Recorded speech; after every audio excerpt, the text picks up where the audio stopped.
दोस्तों, money for all channel में आप लोगों का एक बार फिर से स्वागत है। इस वीडियो में हम बात करने जा रहे हैं कि जब स्टॉक मार्केट में इन्वेस्ट करें तो सबसे ज़्यादा किस चीज़ को लुक फॉरवर्ड करके इन्वेस्ट करें। मतलब हमारा एक नॉर्थ पोल क्या होना चाहिए, व्हाट इज़ द डायरेक्शन जिसको देखते हुए हमें इन्वेस्ट करना चाहिए। अब आप ये सोच रहे होंगे कि किस तरीके का क्वेश्चन उठाया गया है। दोस्तों, जब भी हम किसी मार्केट में इन्वेस्ट करते हैं, स्पेसिफिकली बीएससी या एनएससी में इन्वेस्ट करते हैं, तो ज़्यादातर इन्वेस्टमेंट आइडियाज़ जो हम निकालने की कोशिश करते हैं वो होता है या तो न्यूज़ चैनल देख लिया, वहाँ पे क्या टिप्स चल रही हैं, या हमारी जो कंपनी है जिसके प्लेटफॉर्म यूज़ करके हम ट्रेडिंग करते हैं उनके भी टिप्स हमको एसएमएस में आते रहते हैं।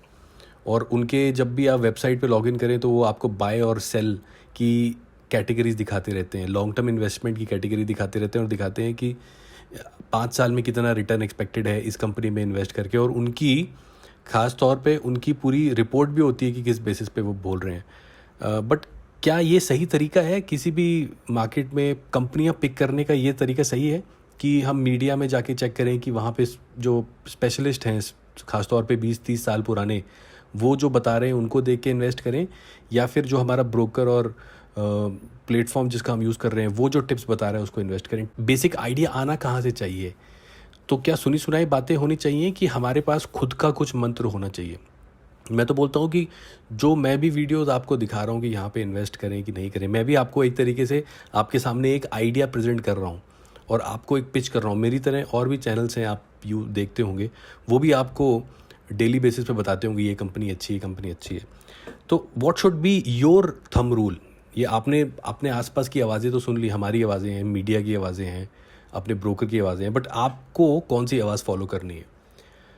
तो दोस्तों, ये सवाल है। आई होप आप सवाल समझ पाए हैं। इसका जवाब मेरे को कहीं ना कहीं ये लगता है कि जो हमारे आसपास की दुनिया है ना, दैट इज़ वेरी इन्फ्लुएंस्ड दुनिया।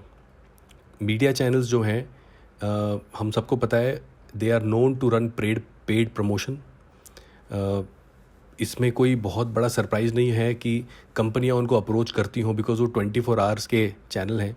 कंपनियां उनको अप्रोच करती हों, पर्क्स देती हों, इंसेंटिव्स देती हों उनकी कंपनी के बारे में बात करने के लिए, नेगेटिव खबरों को भी पॉजिटिव खबरों की तरह बताने की बात करती हों, रिज़ल्ट को रीड करने का तरीका मैनिपुलेट करने की बात करती हों, और बार बार उन्हीं की कंपनी की बात करने के लिए बताती हूँ। क्योंकि ज़्यादातर कंपनियां खबरों में तभी आती हैं या तो उनसे रिलेटेड कोई बहुत बड़ा चेंजेस आया है कंपनी में, या फिर उनका जब रिज़ल्ट अनाउंस होता है। बट कुछ कंपनियां ऐसी हैं जिसके बारे में मीडिया बात करती ही रहती है।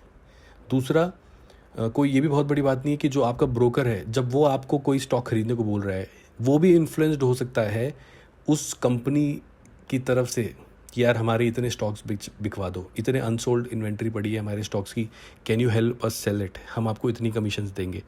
आपने Wolf of the Wall Street देखी होगी, अगर नहीं देखी प्लीज़ देखिए। अगर आप सच में स्टॉक मार्केट में बहुत इंटरेस्ट रखते हैं और आपने ये चैनल सब्सक्राइब किया है, तो आई एम श्योर आप रखते हैं, तो Wolf of the Wall Street देखिए कि वहाँ पे पेनी स्टॉक कैसे पंप किए जाते थे कस्टमर्स को, और कंपनियाँ आती थी, जो बड़ी बड़ी कंपनियाँ जिनके स्टॉक्स हैं वो इन ब्रोकर्स के पास आती थी, उनको पैसे देती थी, कमीशन देती थी कि हर स्टॉक जो आप बिकवाओगे, हमारे जो भी लोग हैं, आम जनता है, तो हम आपको पर स्टॉक इतनी कमीशन देंगे। तो वो it becomes a sales pitch. तो यही आवाज़ें हमारे आसपास आ रही होती हैं जिसमें कंपनियां हमको सुनाई देती हैं। हम बार बार बात कर रहे हैं कि यार ये बैंक ले लो, ये फलानी एग्रीकल्चर कंपनी ले लो, ये रिफाइनरी कंपनी ले लो। तो ये सारी आवाज़ें पेड प्रमोशन हो सकती हैं, हालांकि प्रिटेंड ऐसा किया जाएगा कि ये पेड प्रमोशन नहीं है। प्लीज़ समझिए इस चीज़ को। तो क्या इस चीज़ पे यकीन करना चाहिए? बिल्कुल भी यकीन नहीं करना चाहिए आसपास की आवाज़ों पे। बट किस आवाज़ पे आपको यकीन करना चाहिए? आपकी खुद की एनालिसिस पे। इससे पहले मैंने एक वीडियो बनाई थी मार्केट लर्निंग में, आप जाके चेक करिएगा। एक प्लेलिस्ट है मेरे चैनल में, मार्केट लर्निंग, उसमें मैंने तमाम इन पहलुओं को टच किया हुआ है ऑलरेडी कि कौन सी रिपोर्ट्स निकाल के आप देखें। सेल्फ लर्निंग पे मैंने बहुत फोकस किया है कि एनएससी की वेबसाइट पे कौन सी रिपोर्ट्स आप निकाल के देख सकते हैं, ऑप्शन ट्रेडिंग क्या होती है, रेपो रेट क्या होता है, रेटिंग एजेंसीज़ का क्या रोल होता है, कौन कौन से आप चार्ट कैसे रीड कर सकते हैं, ये सारी जानकारियाँ इसमें हैं। वार क्या होती है, वैल्यू एट रिस्क क्या होता है। तो ये सब चीज़ें बताने का यही रीज़न है कि आप कंपनियों को स्टडी करना पहली बात तो शुरू कर दें। मेरी एक वीडियो में ये भी बताया गया है कि जब तक आप अपने अंदर कॉन्फिडेंट फील नहीं करते, या तो म्यूचुअल फंड में इन्वेस्ट करिए, भले ही आपको उसके अगेंस्ट कमीशन दे के फंड मैनेजर हायर करना पड़ता है, वो इन्वेस्ट करेगा। तब तक आप 100-200 रुपये से ही इन्वेस्ट करें और सीखें इधर। जब तक आप खुद कंपनीज़ की फाइनेंशियल डेटा, उनका जो भी फाइनेंशियल रिज़ल्ट है उसको पढ़ना नहीं सीख जाते, जब तक आप उनसे रिलेटेड टेक्निकल्स पढ़ना नहीं सीख जाते, वो कौन से 10-15 थंब रूल्स हैं, वो कौन से 10-15 इंडिकेटर हैं जो कि शॉर्ट टर्म में कंपनी के प्राइस को डिफ़ाइन करते हैं। अगर आप एक स्विंग ट्रेडर हैं तो चार्ट कैसे पढ़ा जाए, RSI क्या होती है, वार क्या होती है, PE रेशो क्या होती है, फाइनेंशियल रिजल्ट में मार्जिन क्या होता है। मार्जिन तो आपको पता ही होगा, बट कुछ लोगों को ये भी नहीं पता होता। वो बस अट्रैक्टेड फील करते हैं, कोई उनको आके बोलता है, क्योंकि आजकल ये बहुत बड़ा ट्रेंड हो गया। आपका कोई यार दोस्त होगा जो इन्वेस्ट कर रहा होगा, वो दुनिया भर में गाता रहता है, क्या तो तूने इस कंपनी में इन्वेस्ट किया। तो हमें कुछ नहीं पता, बट सडनली हमको लगता है हाँ यार इसने बहुत अच्छा आइडिया दिया कि मैं भी करता हूँ। फटाफट एक अकाउंट खोला जाता है। एक और एस्टिमेट है कि अगले 5 से 7 सालों में इंडिया में जो लोग इन्वेस्ट कर रहे हैं मार्केट में, वो बहुत मिनिस्क्यूल परसेंटेज है, 4-5% से भी कम है। वो परसेंटेज धीरे धीरे बढ़ेगी। यूरोप और US में ये परसेंटेज बहुत ज़्यादा है, इंडिया में परसेंटेज बहुत कम है, बट ग्रो कर रही है। इसलिए हम देख रहे हैं कि बैंक्स इस बिज़नेस को बहुत सीरियसली ले रहे हैं, बिकॉज उनको लगता है कि फ्यूचर में ये जो ब्रोकरेज का धंधा है कि दुनिया खरीदेगी बेचेगी और हम कमीशन बीच में खाएंगे, जो भी 1% 2% कमीशन है। तो ये बैंक्स ने भी इस बिज़नेस को इवेल्युएट कर लिया है, क्योंकि आगे जाके नंबर ऑफ़ यूज़र जो खरीद रहे होंगे स्टॉक्स और बेच रहे होंगे वो बढ़ेंगे इंडिया में, तो ये आवाज़ें और बढ़ेंगी। तो जितना जल्दी हो सके आप खुद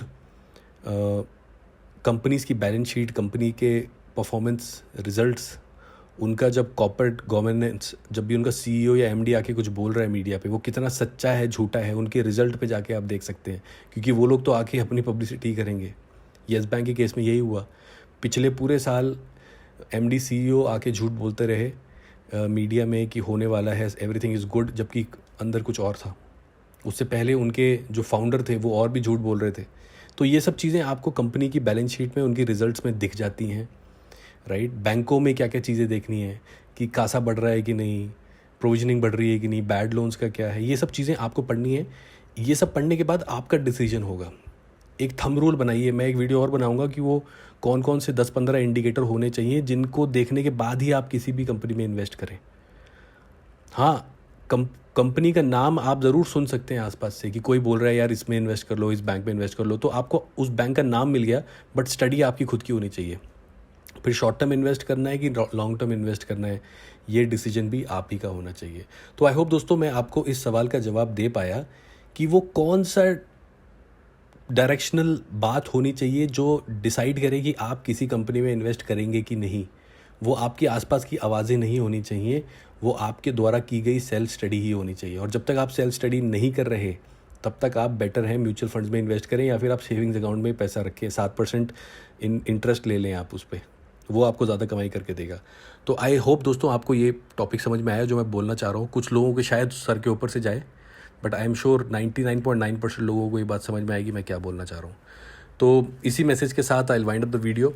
इस प्लेलिस्ट को ज़रूर चेक करें, मार्केट लर्निंग प्लेलिस्ट है जिसमें तमाम बातें मैं बता रहा हूँ। इसमें किसी स्टॉक के बारे में चर्चा नहीं हो रही है, बट आपकी लर्निंग को लेके ज़्यादा चर्चा है। इसी के साथ I will wind up the video. Thank you so much for watching.